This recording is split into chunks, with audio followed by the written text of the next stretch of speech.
Okay, it's that time, so I'll call the meeting to order. And first item on the agenda is to approve the minutes of last order. So moved. Second. Motion by Christian, second by Jim, all in favor. We got to call the You roll. know, Kathy, call it, you gonna call it? Go ahead and call the roll. Yeah, roll call. Roll Keith call. McCall, Here.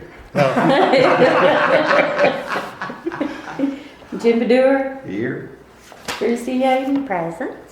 Mary Jones, Present. C.H. Sullivan, Present. All right, everybody's here. Motion to minutes now. Motion to minutes are approved. Oh, did it? Before we call roll. Yeah. Yeah. Yeah, okay. Now we're gonna have Seth Daniels. Yeah, Seth, you on the phone? Can you hear us fine? I can. Can you hear me okay? We can. If not, I'll ask you to speak up. I've got your presentation up on the board. Of course, you know, Seth, this is the 4th year that Seth has done this for. It's just one more step in our roadmap, and I sent you all the data that's up here. But because we got such a long agenda tonight, I asked Seth to concentrate on this page 5 and page 6 is the summaries. Of course, if you have any questions on Seth, ask him, and he can go back and answer whatever.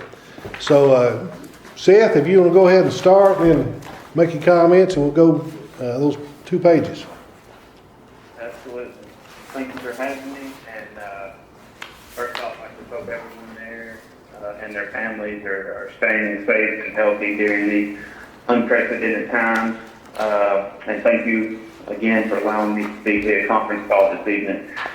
So as Tim mentioned, this is step 4 in the rate roadmap plan, and this year we are proposing to take the same steps as we did last year and stick with the plan as previously presented. So if everyone can go to slide 5, this is the retail rate roadmap, and it should look familiar. It starts out on the left with before October 17th, so before PCA started doing work with Covington.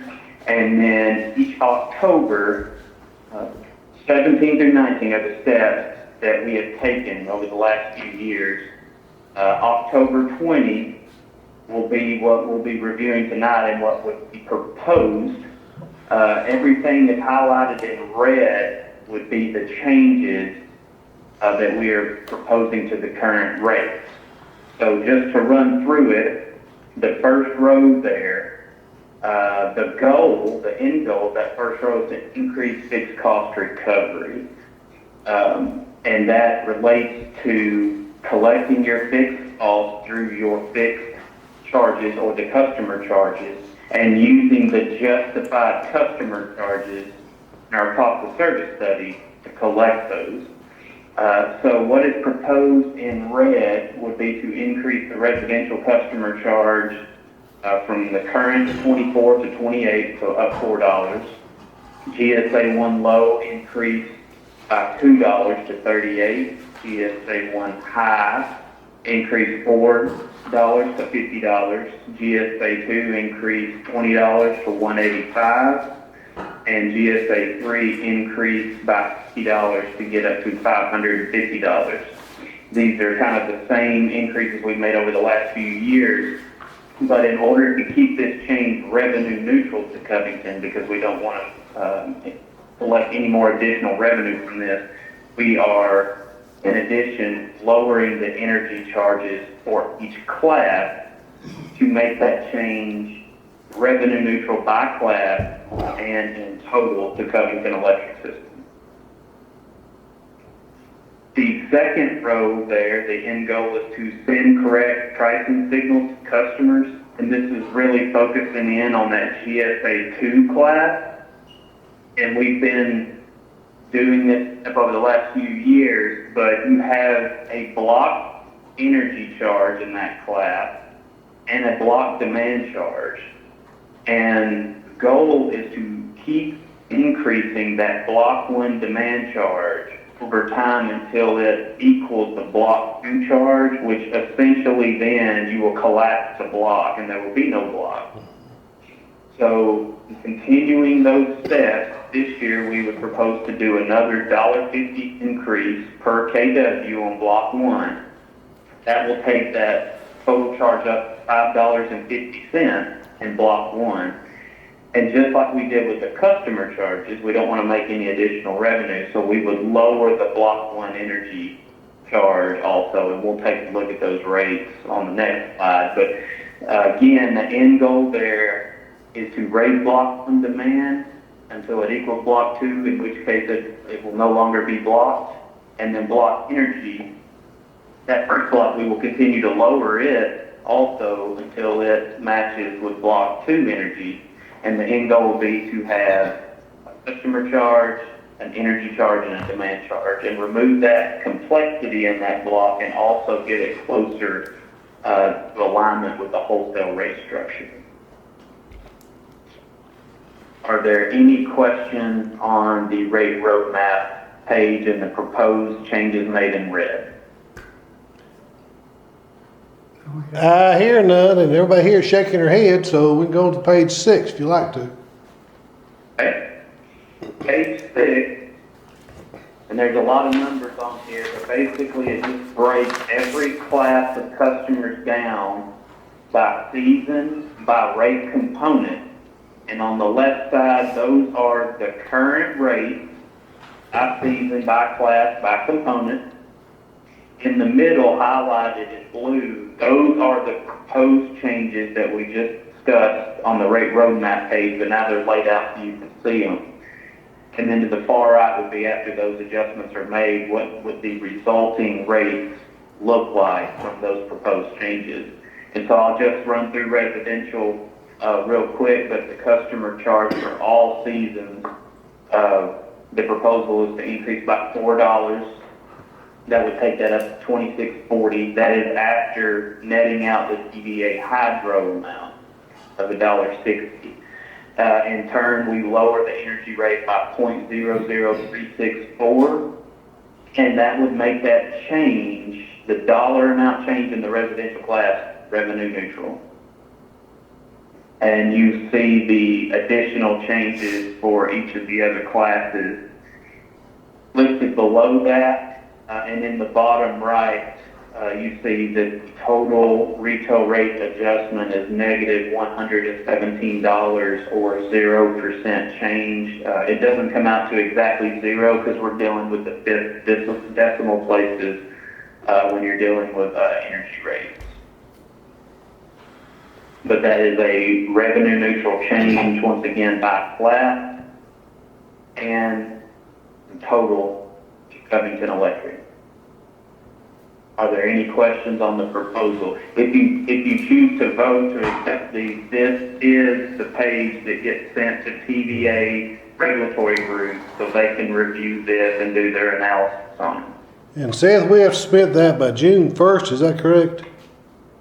It has, in order for it to go into effect by October, it has to be submitted by July 1st. July 1st. It requires 90 days. Okay. Yes.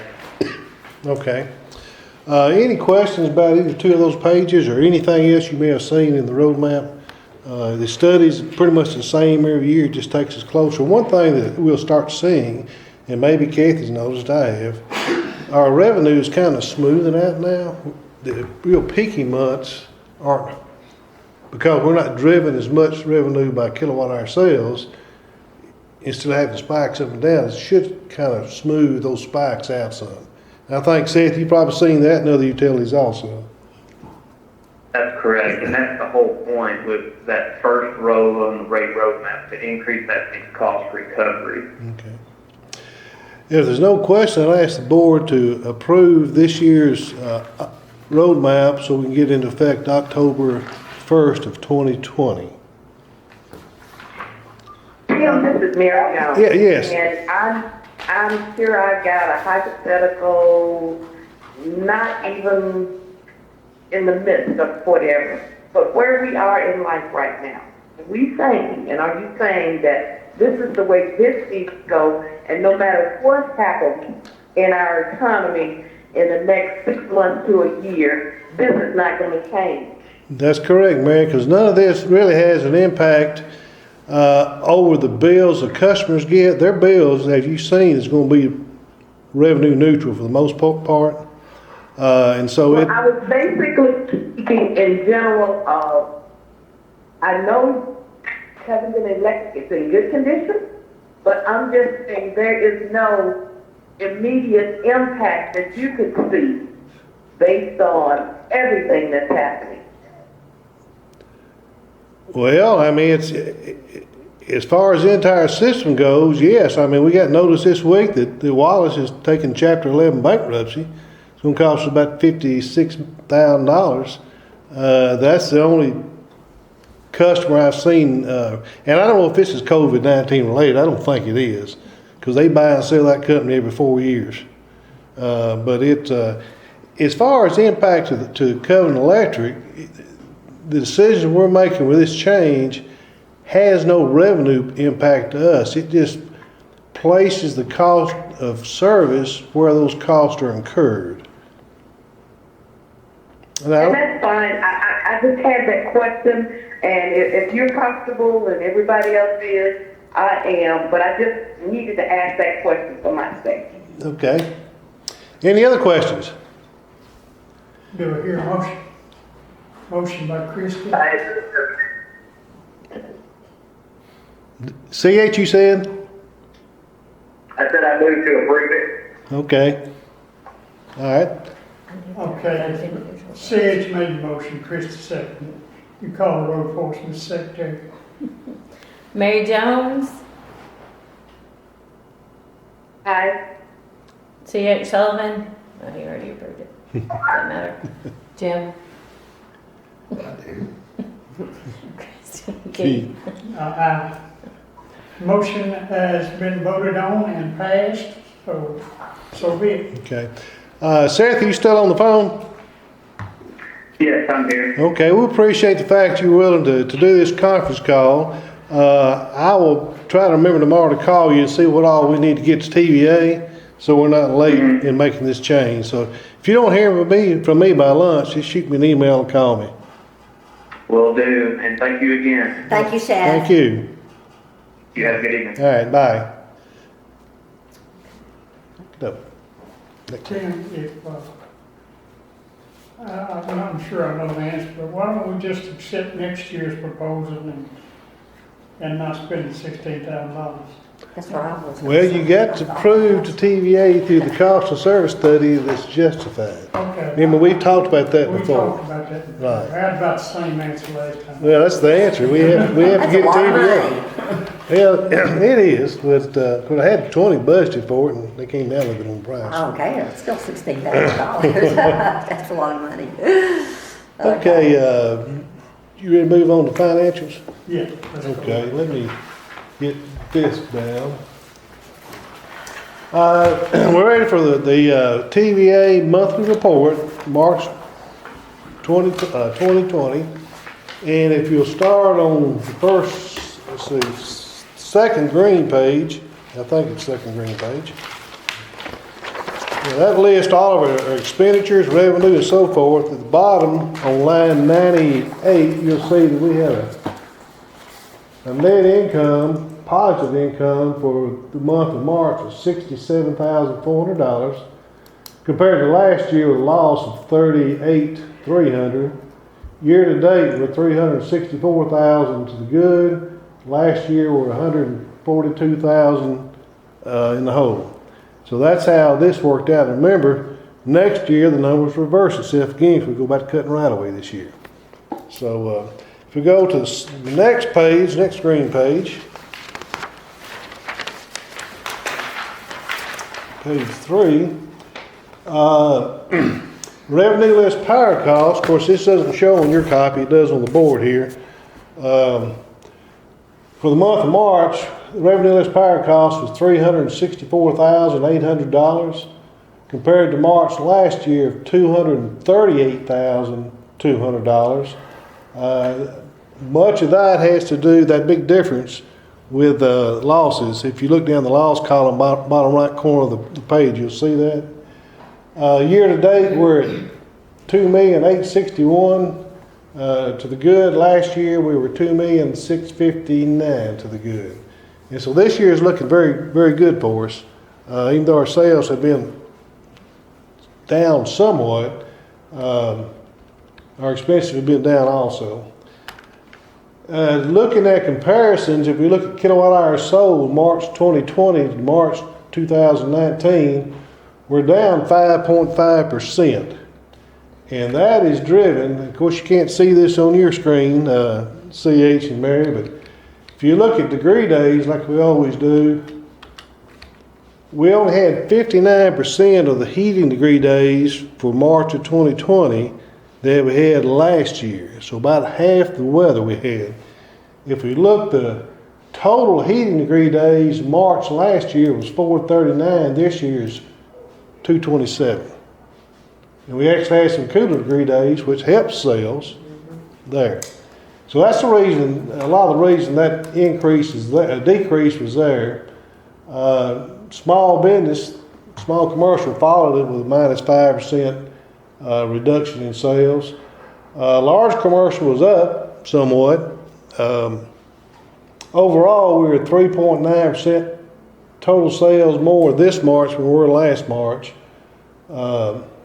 Year to date, we're 1% ahead this month, this year compared to last year. So any questions about our kilowatt hours? Well, one thing, if you go down to the bottom of that page 3, you'll see in losses, we talk about this occasionally, it's line 124.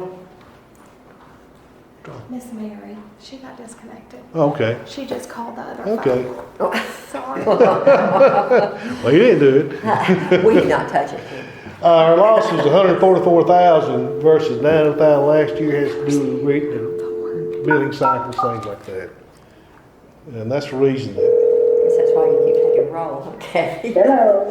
Hi, Miss Mary. I'm back. Okay. Hold on.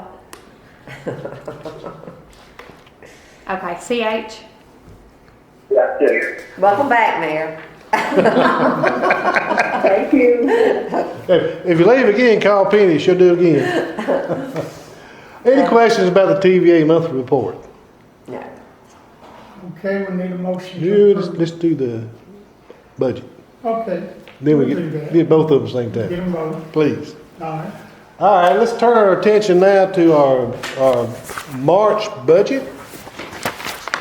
Let me get my paperwork situated. I did make a couple notes of some unusual expenditures, things that looked a little odd.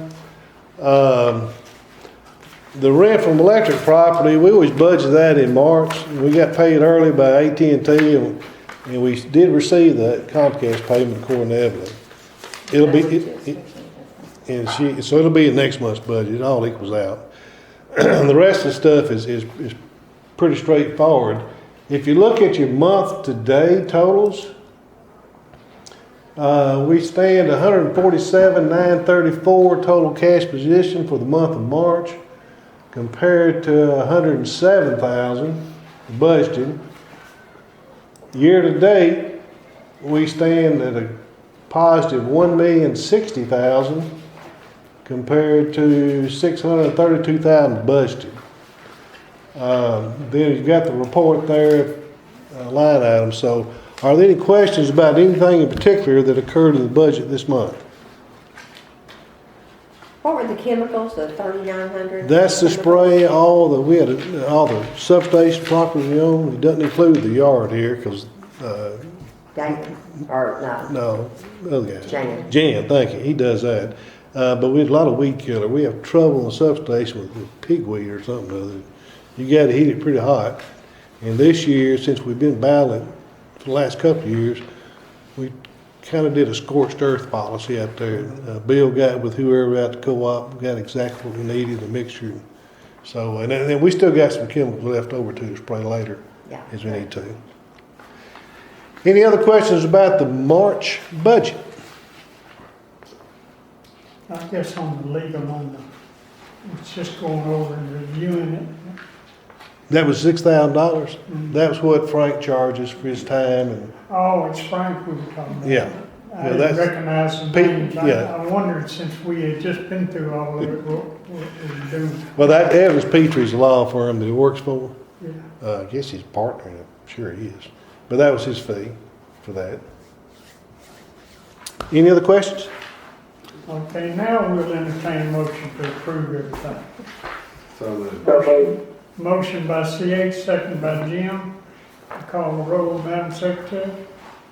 Mary Jones. Oh, hello? Mary? I agree. Christie? Keith? Okay, little feedback somewhere. The next item is approving the October, November, December 2019 charge-offs, and I gave you a report of $900 and few dollars, $911. Mostly, all these are residential accounts. These are from 6 months ago, October, November, December. That's some of the lowest we've seen in a while. Don't expect to see it next time. I bet. So I'd ask for a motion to approve those write-offs so Kathy can get them off the books. So moved. Christie says so I'll moved. second. Mary, second. Call the roll. CH? Aye. Jim? Keith? Yeah. Good. Next item on the agenda is approving the ATA audit contract. Your agenda this month was 4.5 pages. I tried to get in detail so we could move this along and y'all could prepare questions ahead of time. We paid them last year $22,285. This year they want about $500 increase, $22,950. Kathy and I both recommend we continue with ATA. This includes both audits? Yes. The financials and the retirement. Okay. So unless any questions, I'd ask for approval to engage with them. I'm guessing that was just a cost of living increase? I'm sure 3%. it's what, 3%? 3%. Yeah, probably should. Yeah, Oh, have a motion. KTA, if they're good people. they are. Motion by Christie. I look. Second, CH, well, second that I hear. Okay, Mary? Aye. Jim? Aye. Keith? Aye. Okay, Kathy, you've got to file that with the state or something, don't you? It already is, it's on, Okay. I just have to go in and sign it Okay. electronically. The next item on the agenda is rescheduling the May board meeting. We normally would be meeting May the 25th, but that is a holiday of some sort. And so we typically, every year when we do this, we move it back to the Thursday. Does May the 28th work well for everyone? Is that on a Thursday? It's on a Thursday. Oh, my phone's in the car. I'm good. Probably. It's the Thursday after Memorial Day. Yeah. Thursday after Memorial Day. Good with me. All right, Should be. Mary, what about you? Are you saying May 28th? May 28th. We normally would have met May 25th, but we're closed that day for holidays. And what we've done in past years is moved it back 2 or 3 days. That gives Kathy and Evan a little more time to get the financials ready. And so normally Thursday, May 28th? yes. May 28th is good with me if I'm gonna be out of the house by then. Oh, good. Hopefully everybody will be. All right, so absolutely. If everybody's good with that, then, That's good. okay. All right, the next item is on page 2 of your written agenda. I spell out a history of our relationship with HTL over the last 12 years, and the fact that a couple of years, the 3 city mayors and 3 county mayors kicked us off the board. We were the only utility left on the board, and they told us we weren't needed anymore. And I started billing them rent, which we never had billed, so they could get their $7,500 match from TVA. Well, now Mark tells me they're moving out this week, I think. They rented a place across from the old police station. on the corner down at Blow Davis Oh, yeah. office. Mhm. Somewhere down the street from Union Cross over there. Anyway, he hired a lady to work with him. Now they got two there. And he asked if we could continue funding at $7,500. And I said, no, that's a match from TVA. And since we don't have a voice in how you run, I oppose funding at all. That's my position. I still think it's important that we fund economic development. The Covenant Industrial Development Board has no income, do they, David? Just what that Crop rental. crop rental is it? They did get a little income off their $250,000 CD, but didn't they use that for the? We will be using that to purchase the Silent Fall land if we purchase it. It's in limbo right now. Right. So I would like to ask the board to allow me to shift our focus from economic development from HTL, who receives $300,000 a year from the counties. I think it's 300. Yeah. A year. They get about $1 million in the bank from them, and try to help the local ID board if that's appropriate. And what that would require is that, and I hadn't talked to Nelson about this. He'll have to do some paperwork to show TVA what their plan of business is. But for $15,000, I think he'd probably right to pay you up. So, anybody have any questions about why I'm doing this or what the funds are used for? No, I'm fine with it. I agree, HTL's got too much cash, and for me to be wanting to give them any more. Yeah. Well, if no one has any objection, I will sit down with Nelson Williams. I'll probably give him a call because I don't know when I'll sit down with him next, and tell him we're willing to do this. And of course, he'll say yes. All he has to do is develop a business plan showing what their work's going to be like. And that's required of HTF all these years. So, and I did tell Mark this is what I was going to propose, and he's fine with that. The HTL director, and Mark's doing a super great job of what he's doing. There's no skin off his back. He's doing a great job with it. I heard he's really good. He is really good, and he knows people. Yeah. And people like him. Yeah. So, all right, if that's an agreement, go ahead, CH. The good thing about the ID board is that money's gonna stay in Covington. That's correct. That's right, that's why. It's not going to other two counties. That's exactly right. Yeah. And Lord knows they could use some income. So, Yeah. all right, we don't need a motion, I don't think. Just I'll pursue that with Nelson in the next day or two. The next item on the agenda: approval of actuarially determined contribution. We received Richard's actuarial evaluation for the past year. Got it last week, Keith, week before last. And according to his analysis, our rate of return from April 1 to March 31 of 2020 was a negative 4%. Of course, majority of that came about in the last month and a half. The actuarial determined contribution increased from last year's $25,000 or 2.2% of payroll up to $47,610 or 4% of payroll this year. I did go back and look at our financials. I keep that sheet going every month. The value of our retirement funding actually increased 12.2% during the calendar year 2019, from 4.9 million to 5.3 million. However, when COVID-19 hit the markets, it took as everybody knows, it's taken a big downturn.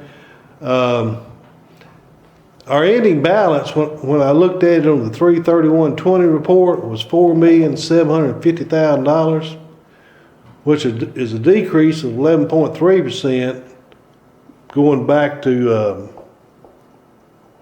the 3 months. So I did look at it today, and it went from 4.75 million to 4.96. So we picked up $210,000 in the last couple of weeks. The value of the thing. I always try to track how our funds do compared to the Dow, the S&P, and the NASDAQ, and that Russell 2500, and that's kind of what ours is modeled after. And we're tracking as well or better than anybody else is, especially Russell. Russell was down a whole lot more than ours. Now, if you'll watch the stock market, the Russell goes up and down a whole lot more volatilely than the regular stocks do. But I think hopefully the next 4 or 5 months our value will be back up, and next year's assessment will be back in line where we thought it would be this year. So I would be asking a motion to allow us to fund the retirement program at $47,610 to meet the actuarially determined contribution that Ellis has laid out. Need a motion. So moved. Motion by Jim, second by Christie. Second. Okay. Okay, Mary Jones, Aye. CH, Aye. Keith, Okay, thank you. And we can look at those numbers sometime if you want to, but not tonight. Not tonight. All right, now we get down to the crux of the meeting here. We need to spend the most time, hopefully we won't spend a lot of time, but just an update on what we're doing with COVID-19 and kind of what we're seeing our customers doing and things like that. So, we've had the office closed down for, 5 weeks now, and the workflow has been pretty consistent. I know Holly's been busy at the front counter all day long. We've only had one guy complained about not getting to come in. He was just being a smart aleck. I had to go up here and talk to him. I want to go outside and talk to him. But anyway, most everybody's very appreciative of the fact that we're doing a social distance. They're seeing us, as Jim pointed out, they're seeing us clean our hands and stuff up there. They get a lot of compliments in the drive-through. The only time the drive-thru's been backed up at all is the first, second of the month when the government checks come out. They come through. So it really hadn't hurt us that much. I'm still trying to get costs for the plumbing to get the second drive-through, which we need regardless. It backs up on second, third of the month, or cut off dates every month. Go to the top of the next page. That's why I'm on my agenda here. I wrote in there that I intentionally didn't inform the public that we were going to cut off because I knew people start gaming the system. I went through the first 2 routes. We're supposed to cut the 25th and April 7th. Looked through, and about half the people never been on there before. And a lot of the people I knew, and I knew they still had jobs. But those 2 cutoffs that we delayed in March 25th and April 27th, they were part of what we call the February statistical month. And in that month, we billed out $1,569,000. Of those 195 customers that didn't pay, as of Thursday, when I had Penny run the arrears list, about 30 of them had paid. We're still at 163 accounts that were 30 days past due, $16,000. That represents 1% of our. So we're not hurting yet compared to a lot of these other utilities. Just 1% being past due is not a big issue yet. And as I pointed out, the next couple of revenue months, March and April, are typically less than they are in February. So hopefully our write-offs per unit will be down. The good news is that a lot of money's been sent out of D.C. or will be sent out through the CARES Act, and then the $2,400 a month additional unemployment that the states, well, the federal government's adding to the state unemployment. I know my son-in-law is in hog heaven right now, ex-son-in-law. He ain't worked in 3 years, so he got a pay raise. But there is plenty of money out there, or will be, for people to utilize to pay the bills if they'll choose to utilize that money to pay the bills. And we'll talk about that more in just a minute. TVA is at the bottom of the page is COVID Community Care Fund, TVA. They came out with a $2 million care fund. They're going to divvy up proportionally among all the distributors. Our part of that's $10,000. And that money can be used to help pay electric bills, food banks, whatever. And so the best avenue that I could think of for us to leverage that money is through the Methodist Church.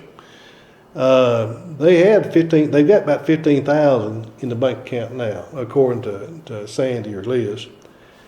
But the catch is this has to be new money. It can't be the 15,000 in the bank. And so what I'm going to ask the board to do is allow Kathy to cut them a check for $10,000 up front, earmarked for COVID-19. And then over the next 8, 10, 12 months, as we get the roundup money collected, we replenish that $10,000. It'll end up not costing us anything. And it gets double the money, and it all goes to pay electric bills. And so, I talked to Liz about that, and she was excited. She did say they had relaxed. They will relax their requirements.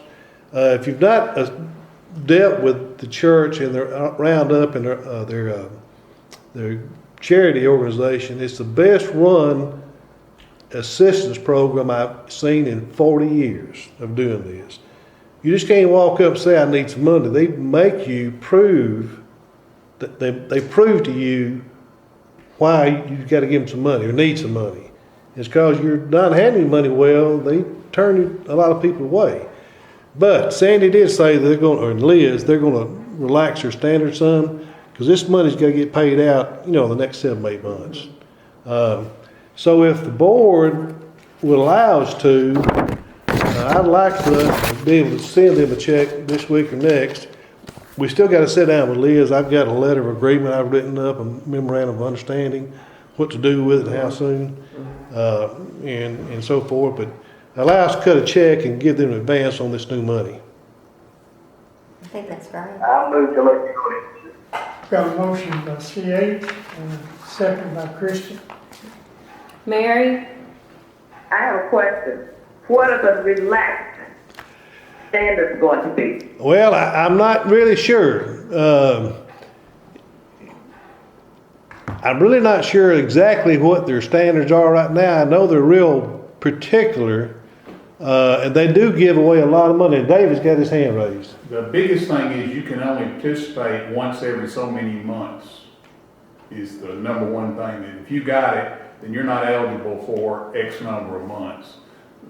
I don't know what else, but I know that's the number one thing, or one And of the I big like things that. I think have. that's good. So they could say, well, instead of being eligible once every 12 months, you're eligible twice a year or something until this thing passes or something, would be my guess, but I don't know. Well, and if you didn't hear what David's saying, he thinks they may give more opportunity to people more than one time to get help. I don't know, Keith, you know? I don't know, but I would like you to ask Sandy or anybody. I'd like to know what they are, the requirements. Okay, make a note. I've been asked that question and I Right. haven't been able to answer it, and we really should know. We should know. Well, I agree, looking at what they're doing and not giving it, you look at how much they gave away and how much was requested, they've got to be doing a good job, it appears. yeah. But I'd like for us to know what they are. They have provided that in They previous have. years. I don't remember. I don't remember seeing them. Yeah. Well, it started off with only being extraordinary things happening, like Hospitalization, major loss. death, loss of And job. we had to cut that back because we weren't spending any money. Yeah. So we've slowly been relaxing that a little bit, but to my knowledge, it's not, you just can't go in and get it. You've got to prove, some kind of proof, and then probably this time, prove job loss or whatever. And she said in past, if you owe $200, they may give you $100. She said for sure they was going to give more, maybe up to the entire bill. And we will make sure they understand that we need to get this money paid out, hopefully by late fall, so we can, get people back on their feet.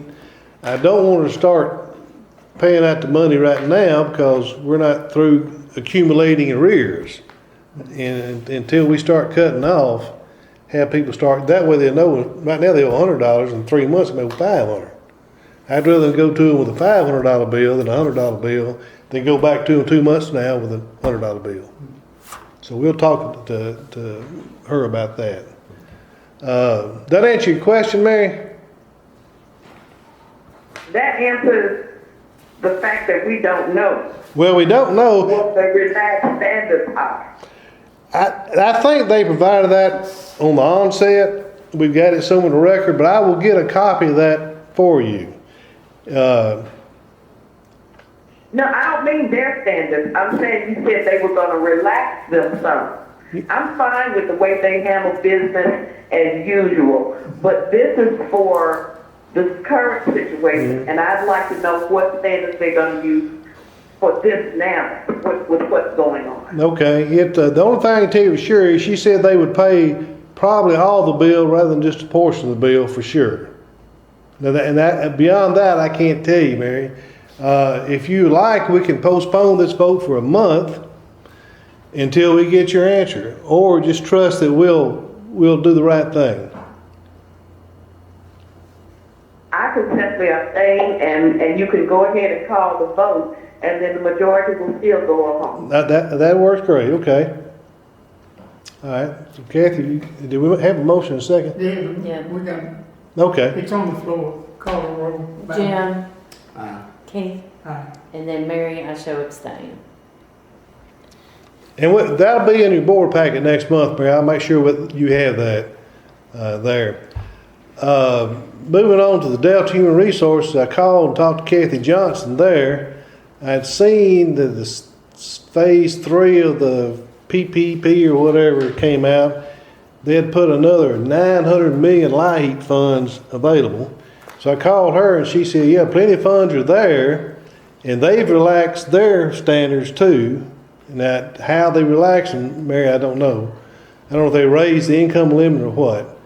But they've relaxed their standards too, so more people can get the same assistance. She did make a comment that until we start cutting people off, nobody's going to make the effort to come up here and get any help. I mean, she volunteered that. She said she had 5 people the day before scheduled to meet with her, and only one showed up. So, but you know, between the church and the $20,000 the church will get plus the money they've already got, and the Delta money, there's a lot of funds out there available to people, and we will begin directing them. Well, we're already directing them more so towards Delta because they've got the funds. They say we're open for business. They've got to come up here. We will start directing them more additionally towards the church once we get this agreement worked out and the funds transferred. So, any questions about the light? Yeah, go ahead. I think Delta's policy with the LIHEAP funds is they wouldn't see you until you had a cutoff notice. That's the way it was, and that's the way it still is. But it's not the cutoff notice; it's the second notice showing in arrears. Yeah. And we're still mailing. We're still mailing those second notices. Good, okay. Okay. Well, when I was there, for some reason, I thought that they wouldn't see you at all unless it was a cutoff notice. I mean, Now I think it's the second notice. I believe is what they require. okay. Of course, they don't really get excited about it until they actually get cut off. Then they bring all the notices up there. But yeah, and I did check with Penny. Even though we're not running cutoffs, we're still generating second notices and mailing those second notices out. Okay, any more questions about the Delta? Moving on with the repayment agreement. You know, it takes a while for us to get everything, our ducks in a row to start disconnecting again. And so I put in the board packet a repayment agreement that tentative for y'all to look at, knowing that at some point in time people are going to have to sign this in order to keep from not getting cut off. Those who don't sign it, I will cut them off at some point in time. If they come in and sign it, I'll cut them back on. But as Kathy Johnson pointed out, until you cut them off, they're not going to get up and make the effort to do anything. So the wording there is something I put together. I think we may have to make a change. If you look at that agreement, the first, second, third, the fifth bullet point says that any payments received by CES from LIHEAP, churches or other charitable organizations will immediately be applied against outstanding balances. And I think I shouldn't have put that in there, because what they'll do, they'll come up there, we'll cut them off at the current month's bill. And so that's when they'll go to the church or Delta for current month's bill. And so I'm probably going to reword that one part or whatever. I don't want to throw a full $400 Delta payment into arrears and then turn around the next day and cut them off so they didn't pay the current bill. So that was a misstep on my part to start with when I was penning this. So I may just take that out anyway. But that's the first stab at getting something ready, because we won't meet again till May 28th, and this stuff here is going to need to be pretty close to finalized so we can step through the motions. Our initial intent is that we're going to ask, when we start disconnecting for non-pay, they pay the current bill plus $100 a month for everything in arrears. Now that may be a little too much, I don't know. CH and Mary, y'all can't see this, but I'm going to show the board an aging report. Where is it at? Right here. What I've got on the board is those accounts that we did not cut off on end of March 1st to April, and there are 162 accounts on this list, not including Applebee's. Where's that at? Applebee's didn't pay? No, they bounced a check last month. They finally made it right. Now Apple owes us $2,200 right now. They hadn't paid it. But of those 162, and most of them are residential accounts, there's a few, like Shoe Sensation and a couple of small businesses, restaurants, that are on here. But for the most part, the average arrears is $103 per account. Now it starts from 4 cents all the way up to, let's see here. $2,200, I hope. Well, yeah, no, I'm looking here, I got it sorted differently. When you get on the right page, I apologize. This line here. So we got one customer owes us 3 cents. Yeah. Majority of them are in the $50 to $100 range. I've got about a dozen or so that owes us over 200 in arrears. The largest one on here is residential, is Thomas McLaughlin over on Burnett Lane, $400 in arrears. And those are what we should have cut off a month ago. Current bills right now that are due tomorrow, I think, this tomorrow, before they go in arrears, is about the same. So the current bills will be the March, April usage. So we're seeing, for the average, about $100 per person in arrears. And These had nothing to do with the COVID. Who can say? This is the ones, once we decided not to cut off, these were the two Well, that that could have thought. been though, because we've been going for 5. You don't think so? I don't know, I don't think so. It was before we were aware of shutdowns or Okay. decreases. I think a lot of these, yeah, go ahead. I was gonna say, are you saying this is for the March bill that has been due sometimes at the end of March? The amount that's in arrears is for the February bills that were due in March. And we're 16, did I show it on there?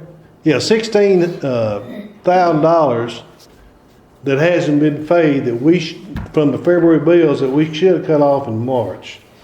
And looking forward, having already gotten the April bills out, the same amount kind of shows up again, where people are not paying in April.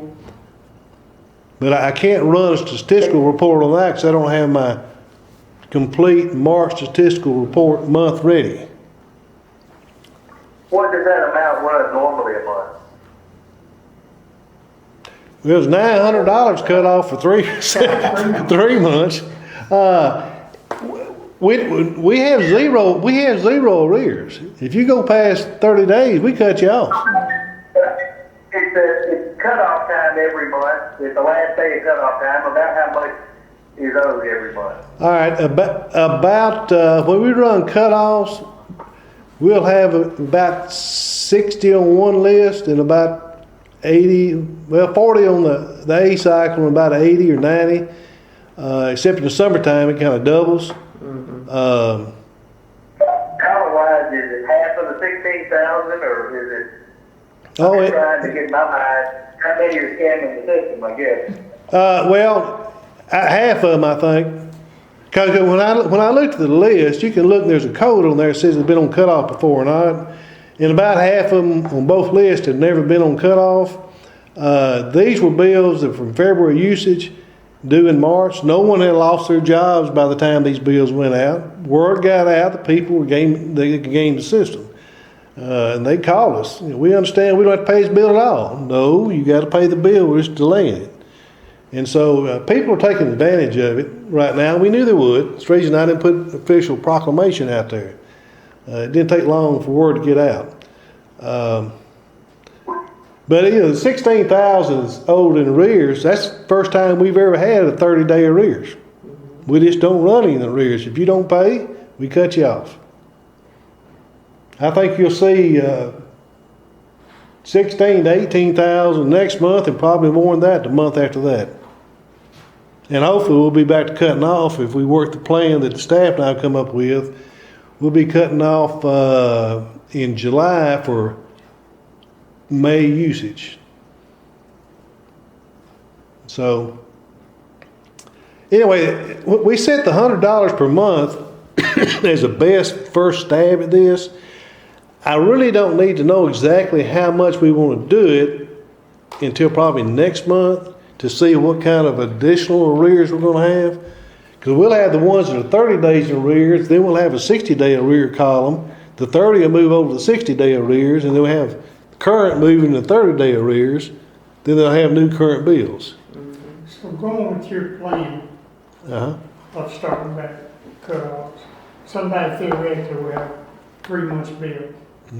It had 3 months. In case you didn't hear, That's about far as we've been. Keith want to know how many months. If we waited till June 24th for the first cutoff, which will be May usage, there'll be 3 months that we didn't cut off at all. And I'm afraid more people are going to game the system. We could be looking at $80,000 by the time we cut off, easy, assuming no big business shows up, just residential. Well, I was thinking about your $100 a month payback. It took them a long time for that customer's 3 months behind to pay that back. Yep. And if you look at the list up here, I know Marion said you can't see it. We're looking at, people owing after 30 days in arrear plus current month, they're owing $300-400 just for missing 1 month's cutoff. So yes. I don't guess there's any way to, and probably too late now, but some kind of a good faith, where they have to pay a portion to keep from being cut off, or something. Portion. I don't know the legality of that, or I'm just thinking out loud. Well, it's for the most part, the people that are on this list either completely lost their jobs or they're gaming the system. Most of them, I think, are gaming the system. We still have a lot of people come through every day paying their full bill on time or saying, I'll come in next Friday and pay it. And they come in next Friday and pay it. Good. We're collecting a lot of money. But to answer your question, CH, I don't know, where we'll end up with this. My question is, Tim,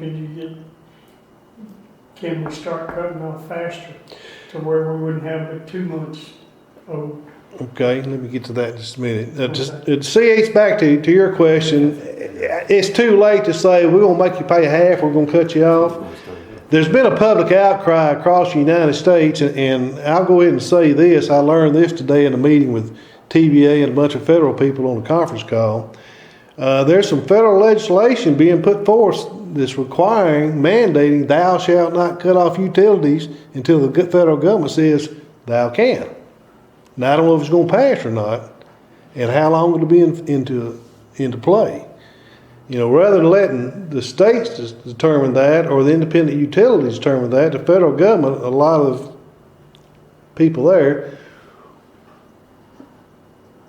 first off, they want to dismiss the bills, which you can't. And secondly, they want to mandate that no one gets cut off. Now, the Sierra Club's behind this. The Voice of the Appalachian People is a group up there behind it. The Southern Energy Alliance is behind it. Anyway, so I say all that to say this, CH, there's no way to say if you don't pay at least half, we'll cut you off. Now, Keith made a statement, asked a question, want to know if we could move this up quicker 1 month. That kind of presents a problem because of the billing cycles. And this, when I talked to the staff about when we could do this, we're talking now about $16,000 in arrear from usage in February. Here we are at the end of April. It takes about 45 days to get the meters read, processed, bills sent out, disconnects and all that stuff. So it's our feeling that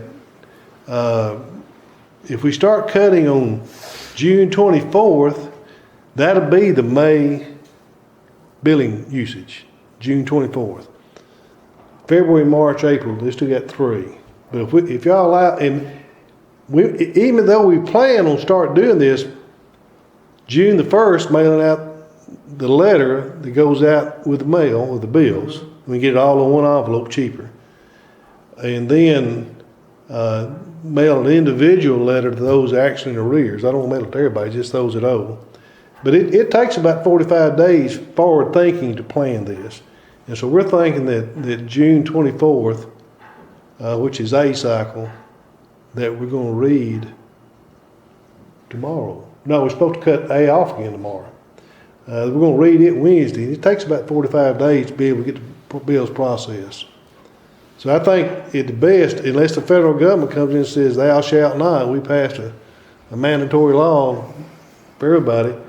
I like to suggest we start cutoffs, May usage, the bills come out 1st of June, and we cut them off 24th, then the B cycle, June 11th, mail the bills, and disconnect them on July 7th.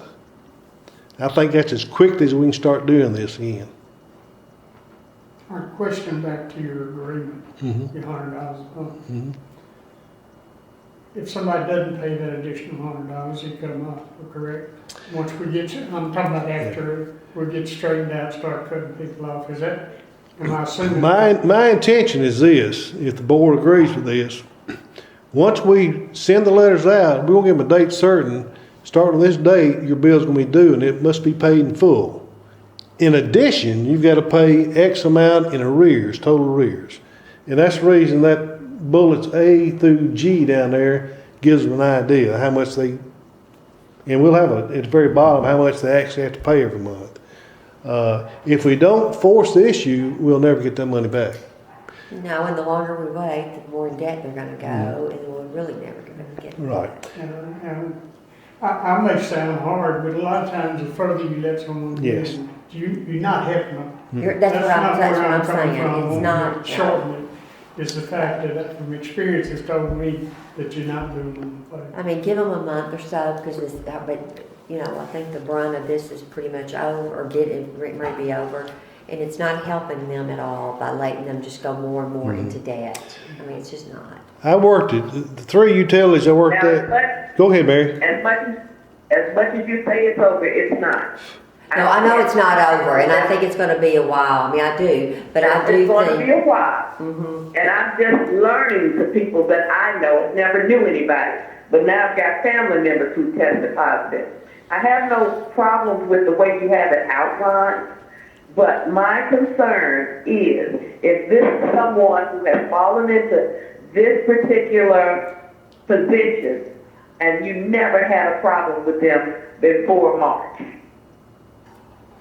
If they were laid off, if their job just downsized, I don't know how we know that, but when things like this happen, I just can't see just automatically saying in June, if you haven't gotten your bill paid, and they may not be back at work because the company may have filed bankruptcy, foreclosed, gone out.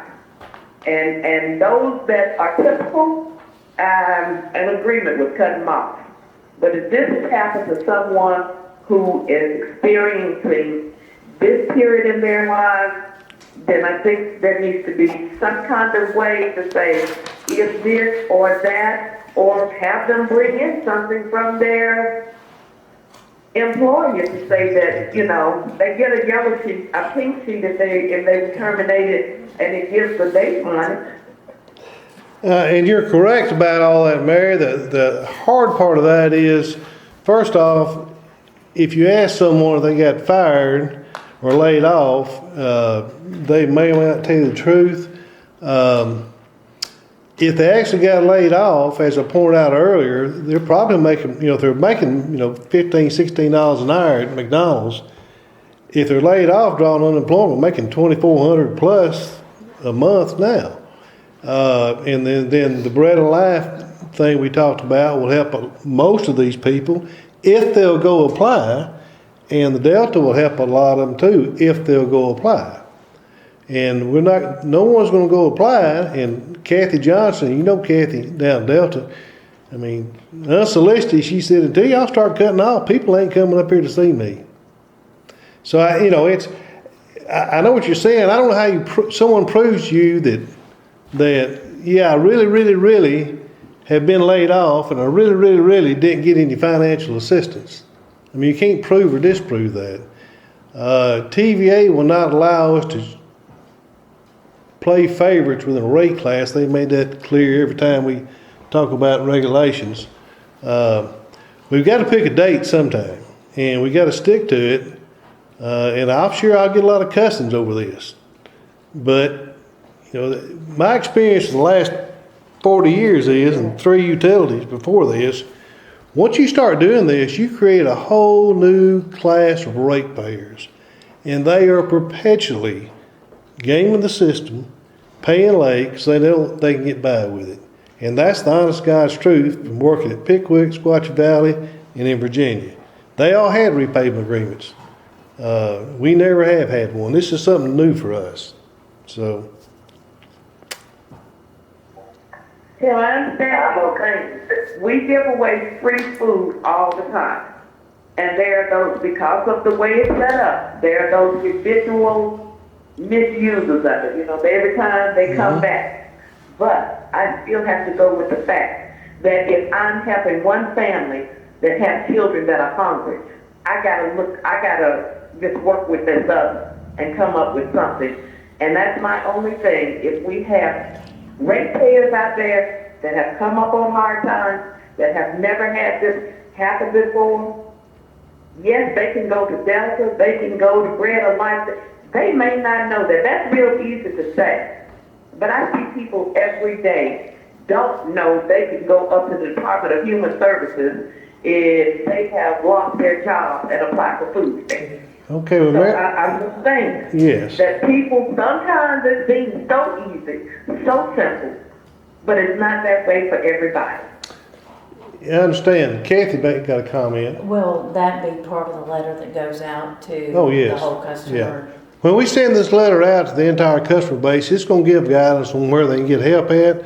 But rest assured, Mary, every person that's called up here, I wrote a script, and y'all got a copy of it in the board meeting. They are reading that pretty much verbatim, and it tells them stuff. Now, after I talked to Kathy 2 weeks ago, I went to every individual that answered the phone and said, look here, Delta said they got plenty of money. You just got to show up. So make sure you add those comments to your discussion with people who call and request delay or defer payments.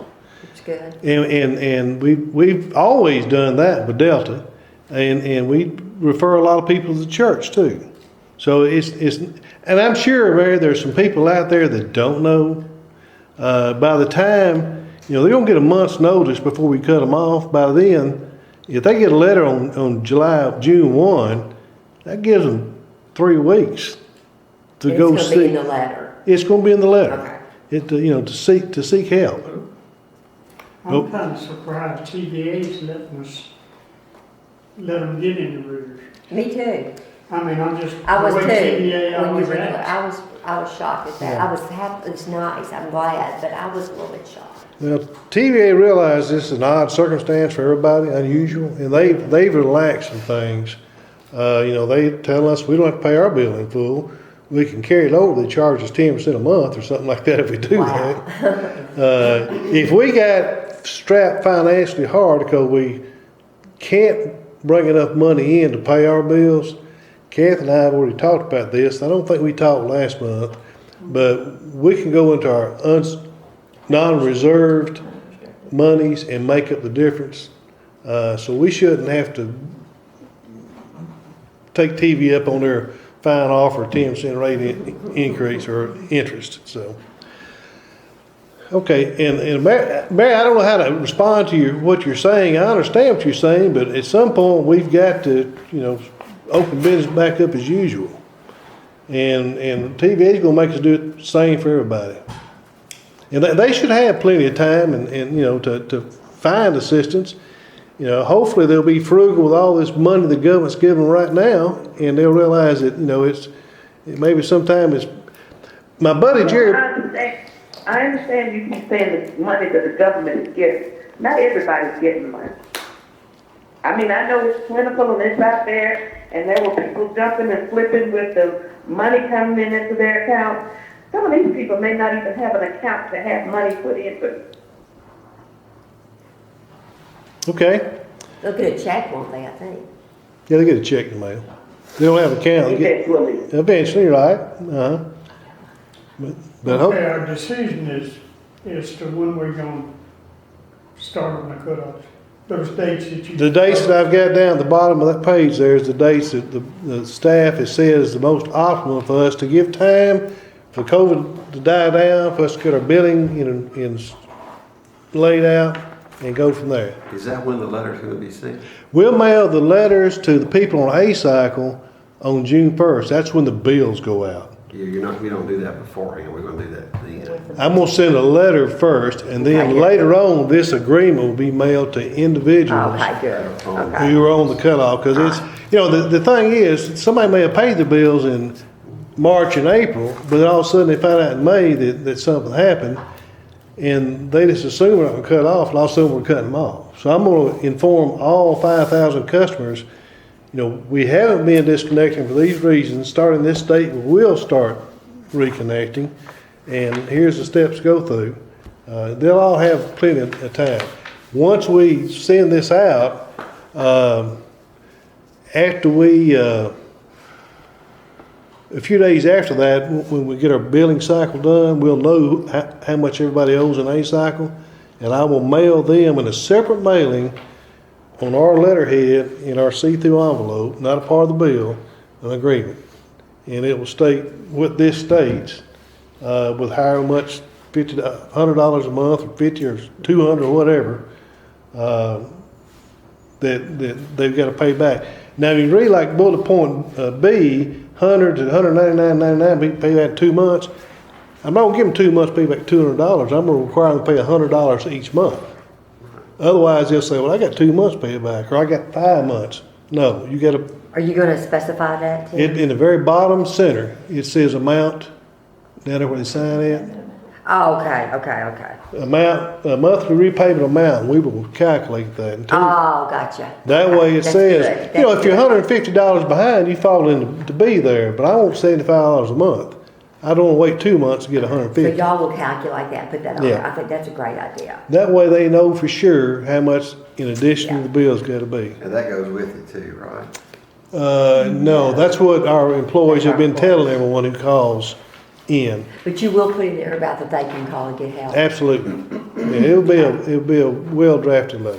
I'm sure. I'm And not on worried this about one, it. you're gonna have somewhere on there, your telephone number real huge to call or write or something when you send this one. Yeah, we'll on that one, I wouldn't plan on, up at the top, there's a form somewhere, customer name and so forth. Yeah, It'll be on our letterhead, so the phone numbers will be on there.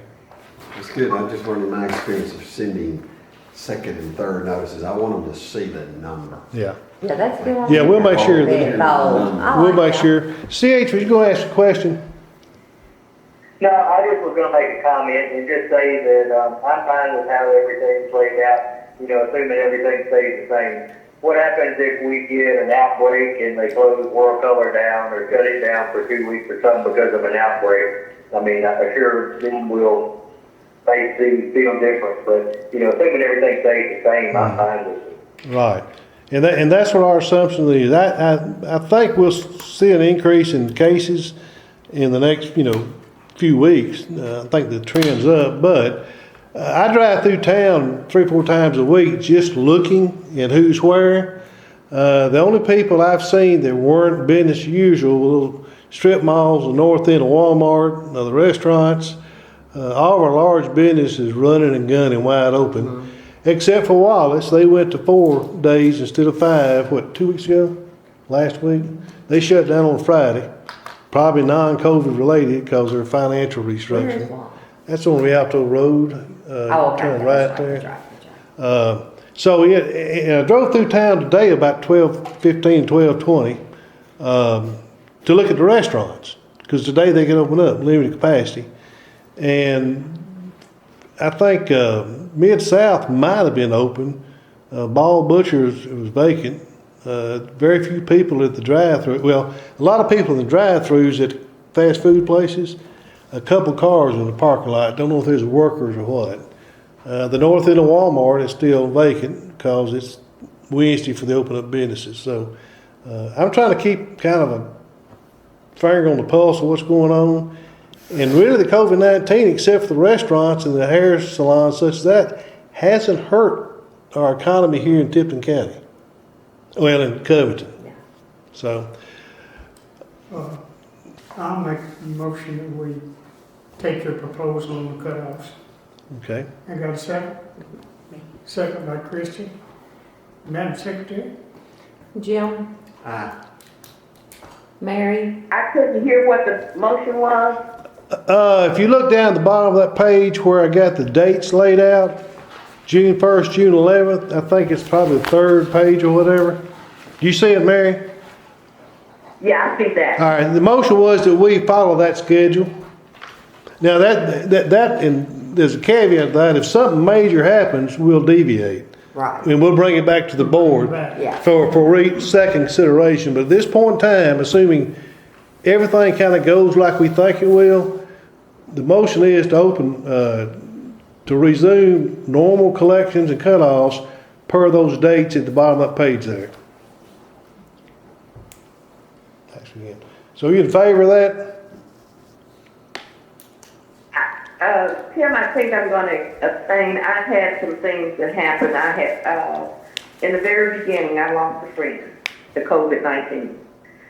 And so I'm probably too connected to look at this reasonably and say this is good. So I'll just abstain. Okay, understood, Mary, thank you.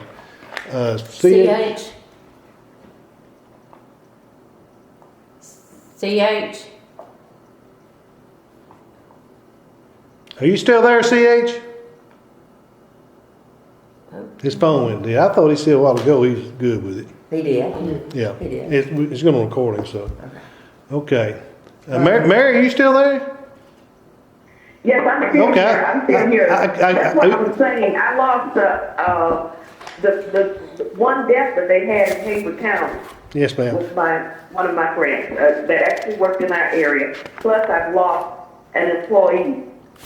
Don't think it was COVID, and then I've got some family members. So I really think maybe I'm too connected right now Yes, ma'am. so I think that's better if I abstain. That's fine. Okay, so the motion was made and passed, roll call. That's all that I have on the action items, and I appreciate all your guidance in getting us to this point. Kathy, Penny, Terry, Yolanda, Will, we've all met a bunch trying to make this thing work as best it can for the benefit of the customers as well as our own, keeping us solvent. So I got to commend the board. They put a lot of thought, a lot of effort in making this thing work. And it's worked out, day-to-day operation worked out fine so far. Front desk, rear office, all that. So, yes, Mary. Yes, Mary. I do have a question. Okay. You were talking about reopening your office the last of May. Yes. Have you had a discussion with your employees? That's kind of what's driving the last of May. Two things. Are they okay with it? You had the meeting and they feel okay with opening the lobbies the last of May? Yeah, let me answer that, and Kathy may be able to put her 2 cents in because she hears the girls talk more than I do. But we sat down and talked to all the employees and said this is our tentative schedule. It works out. The office has to be open when we start disconnecting because of the traffic flow. We won't be able to handle it through the drive-through. It also works out, that's by going to the 26th, 25th, the holiday, 26th, it puts us back on track for our regular short-staffed days, Mondays, Fridays. That way everybody's bunched up. The one thing they've asked for, the girls front counter, is so we could get them some kind of barrier up there. I've tried, I've got to get a hold of Ted's Glass and see if they can get some plexiglass or something. But if we do that, I want to be full width across the counter, not like at Walmart where you stand off to one side getting your bags off the carousel and talking to the lady 2 foot from you. Same thing at Nafy's. I mean, it's just a feel-good thing, that is. But if I can get Ted's or somebody to give me a price to frame something up, it may be a few $1,000s, but it put the ladies at ease. And I think it's something we need to do. I don't know what the city's doing. I don't know if they're trying to do something or not. But now, to answer your question, Mary, all the ladies are tickled that hopefully we can wait till this May 25th.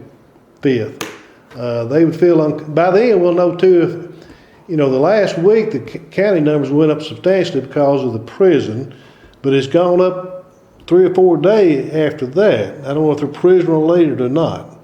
That wasn't prison related. It was not. No, it was not. Well, everybody told me that 23 that went up on a Saturday or Sunday was prison. Yeah, that was prison. But Right. it went up 3 today. Right. I can almost tell you who those 3 were, and they were not prison related. Well, we're standing right now at 90, as of an hour ago, 95 in Tipton County, 1 new one today. There was 3 yesterday. Yeah, but anyway, so the ladies, Mary, the ladies will be very comfortable opening up, especially if we can get some type of plexiglass barrier up there. Okay, I just wanted to know how they felt because they need to feel comfortable and safe when they're coming. That's correct. There's going to be a little apprehension, a little anxiety, but they need to feel as comfortable as possible if you're going to do that. That's correct. And I appreciate your concern. They appreciate your concern too, because I can sit in my office all day and not see anybody live, but they see about 100 people a day. Just like my wife does, just like the cashiers at Walmart do. And Christy, she's had deals with people. Well, you too, Mary. So, of course, Jim's got his head stuck down her mouth. So, anyway, all right. The last thing, the information item, just to bring to your attention, Wallace Computer. Kathy got a heads up from an email from an attorney friend of her who had already received this document. We actually received the document hard copy to mail today, that they're taking chapter 11, it's reorganization in it, David. Yes, reorganization. Organization. And I've read through the document, what the attorney's proposing, plus they follow that up with an actual court order. They're trying to get the attorney, bankruptcy judge to sign off on. Basically, their bill of $33,000 is due tomorrow, I think. And then they haven't paid it. And when I had them read the meter last, on the 23rd, once we got word that they had filed, we read it so we can establish post-petition energy use, not pre-petition. So we went ahead and read it, and just in that 3 weeks since we read it the full month of March, they've used another $23,000. So they're $56,000. We're going to lose $56,000 over this probably. Wow. And I don't know, David, I don't know if you had a chance to look at that document or not. Any comments about it? You may not have time to look at it. Well, I haven't looked at it very close, but you know, post-petition debt, they're supposed to have to pay that. Yeah, that's for sure. But reading the document that was presented, they have put $3.4 million into what do they call that account? Some kind of deposit assurance account, payment assurance. But that's not real money to us. They allocated half of 1 month's usage based on average bills.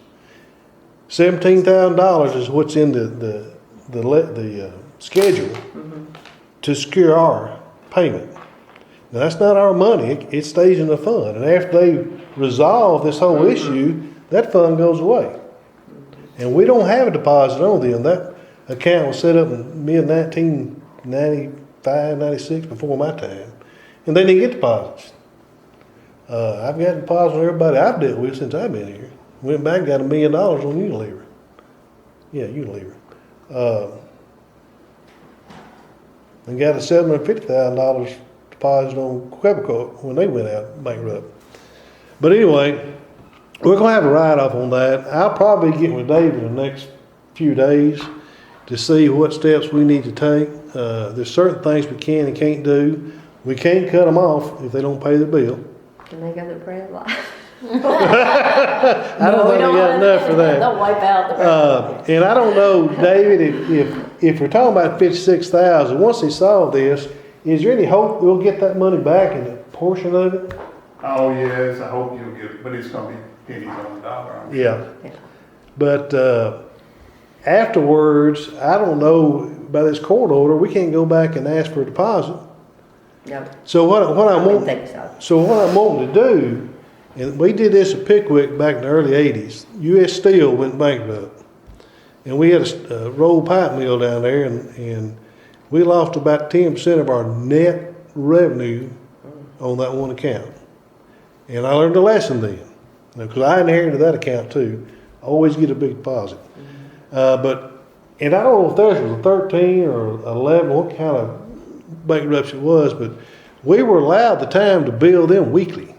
That way they don't have a month's worth of, in case they, after bankruptcy, they went to insolvency. We bill them weekly. And I've sent an email to TVA regulatory to ask if we could do that in this case. And what I'd like to do, but this daggum writ they put out, the case thing says we can't alter our billing arrangements with them. Oh, yeah. But even if you did, you can't cut them off. So if you build them weekly, what good did it do? I can cut them off post-petition. Uh, Yeah, right. This 56,000 is gone, pretty much. We may get back, as David said, pennies on the dollar. But their intent is to But you think that they reorganize? reorganize, Okay. get back in running order. They get sold out about every 3 years. I didn't, the name on this court case, LSC communication. ain't even the name on the account or on the contracts. I didn't know when they changed that. They went from, there was R.R. Donnelly, Tops, Wallace, LLC, and when they changed it, when we should have jumped on the deposit. didn't know they changed it. When they got that, I thought, what the hell's LLC? What I do on deposits now, So their name is not not who we billing? But that's not a legal fine point because they got the account number on it. But that's probably the parent company. That's the parent also, company. too. Yeah, I don't, yeah. As long as the I just account number's know the same, Yeah. right? Yeah, the account number's good. The last dealings with them, we had at the ID board, they were LSC Really? How long ago was that been? in the last year. I thought it was Donnelly. Even though the computer's still Wallace. But regardless, I'll keep y'all informed on where we're at. I'm gonna try to mitigate any future losses if possible. They can still dissolve themselves after bankruptcy, and we can still lose whatever else. Yeah, they can convert to a full bankruptcy. Yeah. But if they did come reorganize, then we could get a deposit. I think we can, I'm not sure. Okay. I don't know, that's the reason I don't need know David's that today. help. We'll have to figure that out. I'm not, Okay. you know, bankruptcy law is a lot different than real estate law, ain't it? Yeah, I got that. And, you know, I will say this, if David, thinks he needs help, we may have to call Miller Martin or somebody to get, you know, unless you know somebody, a bankruptcy lawyer. Tim, on deposits, oldest companies, residential too, that were way back customers. There's still a lot of people without a deposit, Correct. and the same way with businesses. A lot of them, not the majority of them. And, okay, that's, And reason being, as you remember, we did not, predating Robert and me, they didn't get a lot of deposits. When we went to the new TVA mandated deposits in 2015, we chose not to go back and get deposits before that, just everybody coming in. But since I've been here in 2001 and I started writing all the power contracts, I rewrote the entire power contract and some more stuff. I always get deposits, and we don't set a meter till we get a deposit. And that can be cash. 15 we had to start off on letter of credit and surety bond. Now we've always offered that. We started paying the interest on cash, right? And we've got some of the big accounts through a TVA deposit assurance program they actually pay for. I got $1 million on Unilever, and they about to have a fit when I required that of them in 2008 when they changed from Slim Fast to Unilever. I thought that guy who jumped up in that chair was going to knock his head off on the seat of that trailer. Well, you made $1 million. Anyway, like I said, we was fortunate. Whenever they increase their demand or we have to do something for them or they need something, that's when I do the better contracts and deposits. And that played out well with Quebecor. They want to go on a special interruptible rate, and I said, "Yeah, Cam, I need something from you." So I got $750,000 deposit, and I was chastised by some of the city fathers for insulting our largest customer. In 11 months, we come out smelling like a rose because they took bankruptcy. We didn't lose a penny. Anyway, I'll keep the board up to date over what's going on with Wallace. It's we can file for additional assurance payments and deposits. I don't think we should because it's not worth the paper it's written on. So, We look at it, and of course, we'll file proof of claim, but. yeah. Okay. All right. Much out of it. That's all that I have to share with the board unless there's any other questions or comments. well, I'll entertain a motion to adjourn. Motion by Jim, second by Christie. Roll call, I presume. Mary, Yes, I'm still here. would you like to adjourn? Are you good with that? I'm good with that. All right. Thank you so much, and hopefully, hopefully next month we'll all be back in one room. We'll see Tim. Okay. Sorry about your friend I Mary. think it has me more than it has you all, but hopefully we all will be. I hope so. We're Thank sorry you. about your friend Mary and your family member. Thank you.